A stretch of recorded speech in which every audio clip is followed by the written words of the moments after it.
పశ్చిమాసియాలో మళ్లీ ఉద్రిక్తత తలెత్తింది. ఇరాన్లోని రాడార్ డ్రోన్ కేంద్రాలపై అమెరికా వైమానిక దాడులు చేసింది. ప్రతీకారంగా కువైట్లోని అమెరికా స్థావరాలపై ఇరాన్ క్షిపణులతో విరుచుకుపడింది. మరోవైపు ఇరాక్ వద్ద రవాణా నౌకపై దాడి జరిగింది. అటు ఇజ్రాయెల్, లెబనాన్ మధ్య తీవ్ర ఘర్షణలు జరుగుతున్నాయి.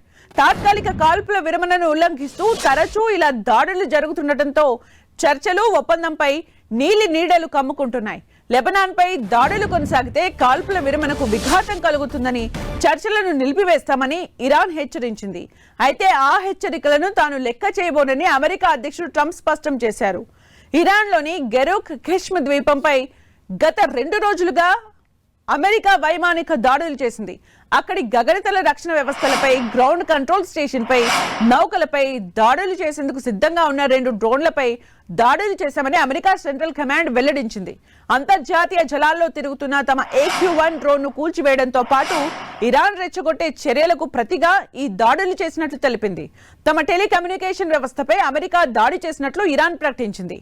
ఇరాన్ నుంచి నిన్న ఉదయం దూసుకొచ్చిన డ్రోన్ క్షిపణిని అడ్డుకోవడానికి గగనతల రక్షణ వ్యవస్థను వినియోగించామని కువైట్ ప్రకటించింది.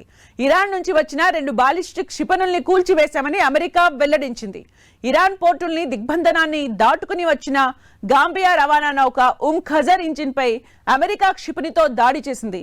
దీంతో భారీ శబ్దంతో అక్కడ పేలుడు జరిగింది.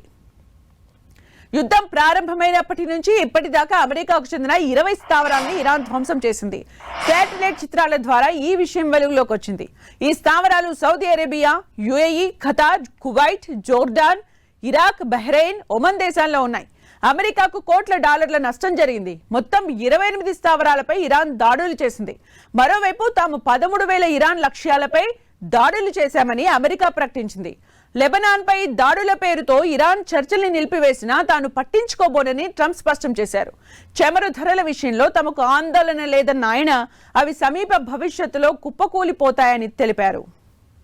పశ్చిమాసియాలో మళ్లీ ఉద్రిక్తత తలెత్తింది. ఇరాన్లోని రాడార్ డ్రోన్ కేంద్రాలపై అమెరికా వైమానిక దాడులు చేసింది. ప్రతీకారంగా కువైట్లోని అమెరికా స్థావరాలపై ఇరాన్ క్షిపణులతో విరుచుకుపడింది. మరోవైపు ఇరాక్ వద్ద రవాణా నౌకపై దాడి జరిగింది. అటు ఇజ్రాయెల్, లెబనాన్ మధ్య తీవ్ర ఘర్షణలు జరుగుతున్నాయి. తాత్కాలిక కాల్పుల విరమణను ఉల్లంఘిస్తూ తరచూ ఇలా దాడులు జరుగుతుండటంతో చర్చలు ఒప్పందంపై నీలి నీడలు కమ్ముకుంటున్నాయి. లెబనాన్ పై దాడులు కొనసాగితే కాల్పుల విరమణకు విఘాతం కలుగుతుందని, చర్చలను నిలిపివేస్తామని ఇరాన్ హెచ్చరించింది. అయితే ఆ హెచ్చరికల్ని తాను లెక్క చేయబోనని అమెరికా అధ్యక్షుడు ట్రంప్ స్పష్టం చేశారు. ఇరాన్లోని గెరుక్ ఖిష్మ్ ద్వీపంపై గత 2 రోజులుగా అమెరికా వైమానిక దాడులు చేసింది. అక్కడి గగనతల రక్షణ వ్యవస్థలపై, గ్రౌండ్ కంట్రోల్ స్టేషన్ పై, నౌకలపై దాడులు చేసేందుకు సిద్ధంగా ఉన్న 2 డ్రోన్స్ పై దాడులు చేశామని అమెరికా సెంట్రల్ కమాండ్ వెల్లడించింది. అంతర్జాతీయ జలాల్లో తిరుగుతున్న తమ AQ-1 డ్రోన్ ను కూల్చివేయడంతో పాటు ఇరాన్ రెచ్చగొట్టే చర్యలకు ప్రతిగా ఈ దాడులు చేసినట్లు తెలిపింది. తమ టెలికమ్యూనికేషన్ వ్యవస్థపై అమెరికా దాడి చేసినట్టు ఇరాన్ ప్రకటించింది. ఇక ఇరాన్ నుంచి నిన్న ఉదయం దూసుకొచ్చిన డ్రోన్ క్షిపణిని అడ్డుకోవడానికి గగనతల రక్షణ వ్యవస్థను వినియోగించామని కువైట్ ప్రకటించింది. ఇరాన్ నుంచి వచ్చిన 2 బాలిస్టిక్ క్షిపణుల్ని కూల్చివేశామని అమెరికా వెల్లడించింది. ఇరాన్ పోర్టుల్ని దిగ్బంధనాన్ని దాటుకుని వచ్చిన గాంబియా రవాణా నౌక ఖజర్ ఇంజిన్ పై అమెరికా క్షిపణితో దాడి చేసింది. దీంతో భారీ శబ్దంతో అక్కడ పేలుడు జరిగింది. యుద్ధం ప్రారంభమైనప్పటి నుంచి ఇప్పటిదాకా అమెరికాకు చెందిన 20 స్థావరాలని ఇరాన్ ధ్వంసం చేసింది. శాటిలైట్ చిత్రాల ద్వారా ఈ విషయం వెలుగులోకి వచ్చింది. ఈ స్థావరాలు Saudi Arabia, UAE, Qatar, Kuwait, Jordan, Iraq, Bahrain, Oman దేశాల్లో ఉన్నాయి. అమెరికాకు కోట్ల డాలర్ల నష్టం జరిగింది. మొత్తం 28 స్థావరాలపై ఇరాన్ దాడులు చేసింది. మరోవైపు తాము 13,000 ఇరాన్ లక్ష్యాలపై దాడులు చేశామని అమెరికా ప్రకటించింది.